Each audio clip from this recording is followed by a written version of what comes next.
dia, minha turminha, tudo bem? Nós vamos continuar hoje em Geografia falando a respeito de toda a pluralidade do nosso país. E os povos que nós vamos falar hoje serão os africanos. Bom, povo esse que veio para o nosso país contra a vontade. Chegaram aqui como escravos, vieram de migração forçada para efetuar atividades como plantação de cana, plantação e colheita do café e trabalhos domésticos, ou seja, vieram à força para realizar trabalho para os outros sem nenhum tipo de remuneração. Bom, prof, esses africanos que vieram para cá, todos eram iguais? Todos eram da mesma comunidade? Não, eles não eram das mesmas comunidades. Por isso traziam cultura e aparência física diferenciada. Eram vários povos africanos, todos vindos da África, mas cada um com a seu costume, sua característica física. Quando a gente olha ali na página 13, olhem aqui. Aqui está o nosso país, Brasil, e aqui toda a África. Vocês podem ver que vieram alguns de 3 localidades diferentes.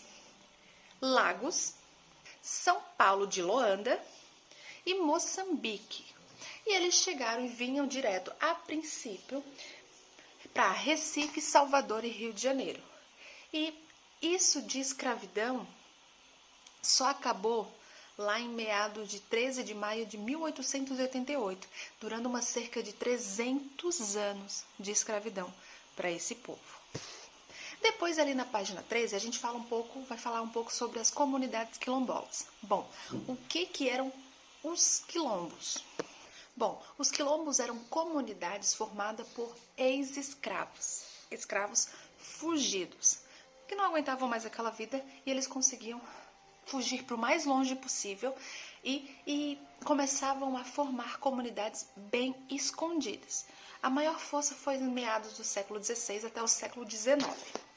Nessas comunidades eles conseguiam manter vivo a sua cultura, todos os seus costumes, viver em paz com o seu povo.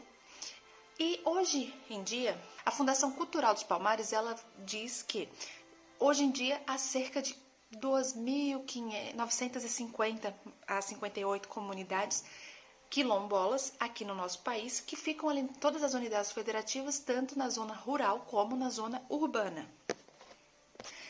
Essas comunidades ficavam exatamente em locais bem longe, bem estratégicos, para evitar a recaptura, porque se um escravo fugia, se ele voltasse seria o sofrimento em dobro. Então, eles procuravam os lugares mais escondidos para evitar que eles tivessem que ser recapturados e voltar para aquela vida de escravidão. Para vocês terem um pouco mais de noção, a prof vai colocar o número de comunidades de quilombos, comunidades quilombolas que existe mais ou menos no nosso país hoje. Deem uma olhadinha na tela.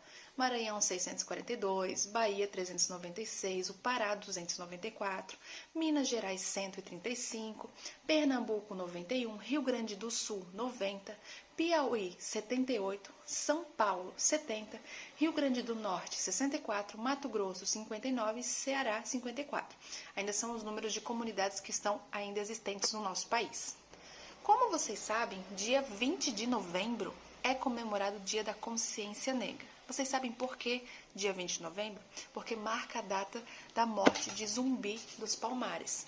Zumbi dos Palmares, figura essa que foi uma das mais importantes, mais icônicas que tiveram nessa luta contra o racismo, para se manter vivo, para se manter ali permanente e os negros terem seus direitos, como qualquer outro cidadão. Zumbi dos Palmares, ele já nasceu livre. Ele nasceu dentro de um quilombo, que o nome era Quilombo dos Palmares, por isso o nome Zumbi dos Palmares. Ele teve conhecimento mais da escravidão pelos relatos de todos aqueles negros que estavam ali mais velhos, que passaram por tudo aquilo ali, puderam relatar para ele como é que era.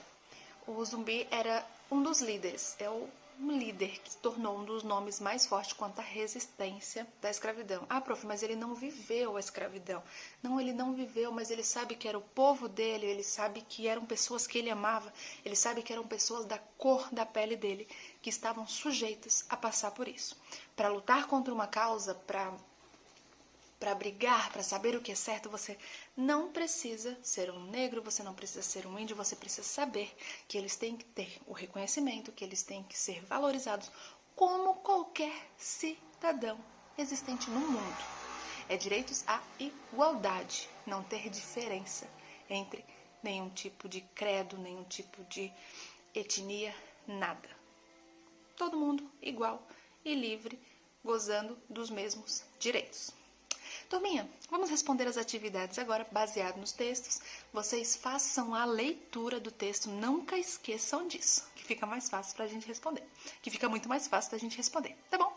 Beijos e até mais!